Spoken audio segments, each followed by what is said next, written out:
Sean Payton gets his much awaited return to the Superdome as the Denver Broncos fly down to New Orleans to take on Spencer Rattler and the Saints on Thursday Night Football. My name's Tyler, here with my brother Ryan, and we're going to break down this matchup between the Broncos and Saints, talk about the matchup within the game that you need to watch, and at the very end of the video, provide our predictions on who we think is going to win. But before we get into that, we do have a goal of trying to get to 100 new subscribers for these Week 7 prediction video series. We've been able to achieve that goal over the past couple of weeks thanks to all of our new members. So if this is your first time here, or if you have not already, go ahead and hit that subscribe button, leave a like and a comment. Let us know who you think is going to win this game and why. And so, Ryan, Sean Payton's coming back to the Superdome for the first time. I'm sure this is not going to be the last time that any of you viewers hear that this week, especially to talking about this game. But it's going to be a very interesting matchup here because the Broncos have been kind of the surprise, one of the main surprises of the season, how they're sitting at 500. And the Saints are dealing with a bunch of injuries and started off super hot, hotter than any team in the league probably, but unfortunately now have gone on a 4-game losing streak. And they have definitely been dealing with some injuries here. But, Ryan, we were watching both of these games today thanks to the YouTube multi-view. And kind of want to get your overall thoughts. How do you feel that both the teams played today? The Saints got routed, but it was close at halftime. Really, honestly, thanks to just a wild second quarter. But the Broncos, it just felt like they just kept shooting themselves in the foot, which are things they normally don't end up doing.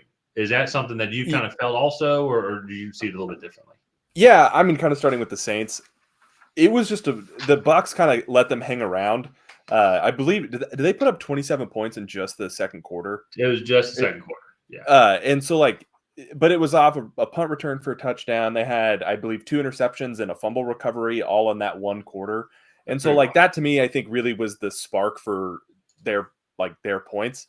If you go look at the Broncos and what they've been able to do, I'm going to exclude the Chargers game today because I think they just had a bad day where they have really played pretty consistent football all throughout. Sean Payton has done a good job with a lesser talented team of just maintaining control of the football, not making mistakes, playing field position, and taking advantage of other teams' mistakes. That wasn't really the case in this game. However, they got behind early. They started to have to try to keep up with this Chargers team, and I think that put them in a position where they probably didn't want to be. And so, and with the Saints, they were dealing with a lot of injuries. Spencer Rattler made his first start and made some good throws. Also looked like he was a quarterback in his first start at times as well. And he's going to be making the start here as well. As I believe Derek Carr is out, they said multiple weeks. Yeah, he's dealing with an oblique injury. And so I think that's the thing, kind of probably looking back at the Saints game in particular, it probably was not the preferred strategy to have Rattler throw the ball 40 times. I will say in the Saints defense as well, Olave went out early with a concussion. And that's very notable because if I'm not mistaken, I think the concussion window normally is guys get cleared on Friday. They have to wait till Friday. So Olave, I'm 99% confident is already a scratch for this Thursday Night Football game. I believe Patrick Surtain, though, for the Broncos was also put into concussion protocol as well. So that would make him a no-go also. Yes. Yeah. So thank you for bringing that up actually then too. So 2 major losses already to concussions as well. Who do you think that actually impacts the most? Do you think that's going to be Pat Surtain's loss to the Denver Broncos defense or Chris Olave's loss to the Saints offense? I think Pat Surtain for the Broncos defense. Really? This defense is built around him being able to shut down the number 1 option and making quarterbacks go to their second and third reads. Whereas I feel like Chris Olave is the second or third read on some plays. And I get he's their best receiver, but their best offensive player is still Alvin Kamara. And this offense runs through him.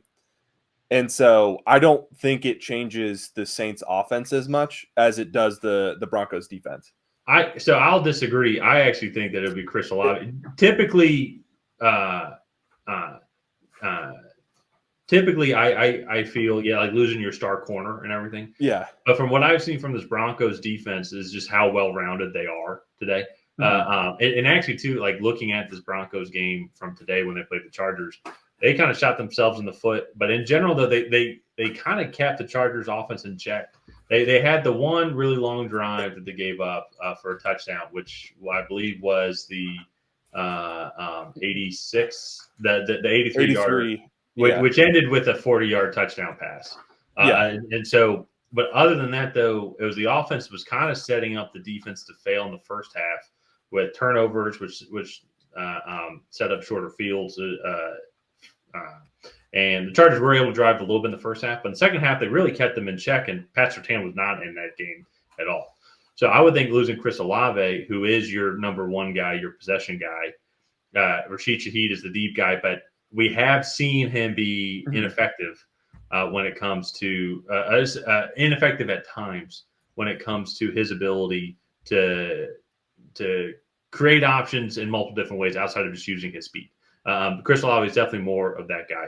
I agree with you. Alvin Kamara is the number one guy. The defenses are able to shut him out like how they were today with Tampa Bay, as Kamara didn't really do 13 carries, 40 yards. He had 5 catches for 24 yards. Very, very, very mild game for Alvin Kamara standards.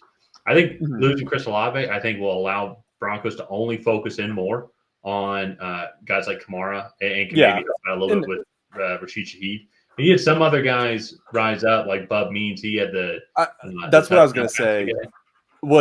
I don't think that's comparable, though. I think to losing Chris Olave. Yeah, well, I agree, but I do think Spencer Rattler, in his first start, did a good job of kind of spreading the wealth around on the offensive side of the ball. You had Foster Moreau, and I know he's a tight end, but 2 catches for 54 yards. Juwan Johnson, another tight end, 3 for 48. Bub Means, 5 for 45. You have Cedric Wilson, 2 for 28.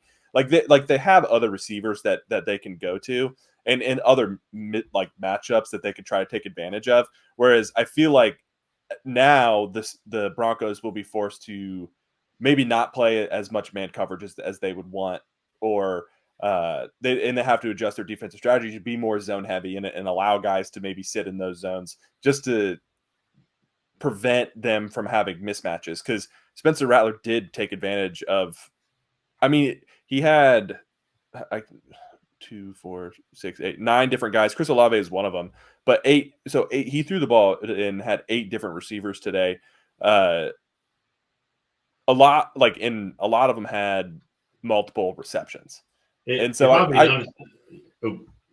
that was my thing, was just, Chris Olave is a loss, and I'm not trying to undermine or underestimate the loss that he will have on this offense, because he is their number one receiving option. Yeah. But I still think if you can get the ball to Kamara in space, then this Broncos defense will have to adjust their strategy a little bit. They can still find these tight ends in the seams like he was able to do today on multiple occasions, and find some of these other receiving targets. Yeah, I'll say if I'm the Broncos, be like, I want Spencer Rattler throwing the ball 40 plus times. Oh no, I want that strategy. So and so if he's doing that and Olave's not on the field, I think that's even better setup, especially too because one of the things that the Saints have really been struggling with has been their offensive line. They've been battling with injuries mainly. So it's not like it's when the offensive line was healthy, we saw what they could do in the first 2 games of the season. And so I think the defense is going to get after them. And on the flip side, too, Saints have given up a lot of yards. And if there's something that Bo Nix and the Broncos have struggled with, it is just being able to be kind of a high-flying offense. It's not really their MO. That's not how they're built. We saw it a little bit in the fourth quarter, and it was actually kind of nice to see them air it out a little bit more and take some nice shots down the field. I think it's a little bit of help with the Chargers kind of going into prevent defense mode, but still just to kind of see that capability. Mm-hmm. I think if the Broncos can come out, if they can control the clock, control the ball, kind of the way they want to play that Broncos style of football as of right now, and the Saints get behind the 8 ball, I think it's going to be tough for the Saints to come back. I'll say, actually, I'll say it this way. I think whichever team gets ahead early, I think it's going to be tough for the trailing team to come back, because it's not really their MO as of right now, especially the Broncos. The Saints definitely not right now. I think just with Spencer Rattler, we just really don't know what he can do. We've only seen just one wild quarter of football really from this team, and with a lot of inconsistency and to be fair to him, a lot of forced play that he had to go do in that second half once when they got behind. Oh yeah, but when you're playing down, especially against a team like Tampa Bay that, even despite all the mistakes that they made, still put up 51 points. With all the weapons that they have, I think that is going to force the issue even more and put more pressure on this offense to keep up. And you also go look, this Saints defense has fallen off slightly. You look the first 3 weeks, they gave up 10 points, 19 points, and then 15 points. And granted, the Eagles' performance, they probably should have given up more, but like they made some plays in the red zone to cause turnovers, a couple missed field goals. And so that there, but then they've given up 26 to the Falcons, 26 to the Chiefs, and then 51 to the Buccaneers. So this defense has fallen off also. So if they do get behind early, I think that's going to put even more pressure on this defense to get stops, and they might have to start taking risks which is exactly what Bo Nix and Sean Payton want this defense to have to do, because that's when they can really take advantage. So, and I will say this, and then I'm sure people probably commenting now too, all the injuries the Saints are having just overall, but like the Saints defense also as well is having injuries also. That's just unfortunate reality of the game. So, but I think you're about to get into predictions here. I think, were you going to ask me first? I can go first on this one. I think we're going to be pretty aligned. Well, I'm going with the Broncos on this one. I'm going with the Broncos also. And so I can see the Saints winning this one out, but the Broncos, I think overall they just can't get behind the 8 ball, and they shot themselves in the foot a little bit. Interception in the first couple of plays. They didn't have a fumble again to set up a mile field position for the Chargers. They just need to take care of the football, and the Saints. The Saints have to do the same as well. I just think it's they're just going to be reeling a little bit with some of the injuries that they're having right now. I think this Broncos defense might dominate. And that's kind of how I feel too. Looking at the Saints coming into this matchup, I do think, even though I made the argument that the Pats or Tan loss is, in my opinion, bigger, I do still look at just the Saints team overall and on defense. I still think that the Broncos team overall still has more playmakers. And on Thursday night, it's a short week. You don't really get the same amount of game planning that you would in a normal week where you actually play on Sunday. You have 3 extra days there. So I'm going to go with the Broncos because I feel like they have more playmakers. Go look at Cortland Sutton. I'm not sure if Marvin Mims is still on the field, but I know Troy Franklin has also been making plays.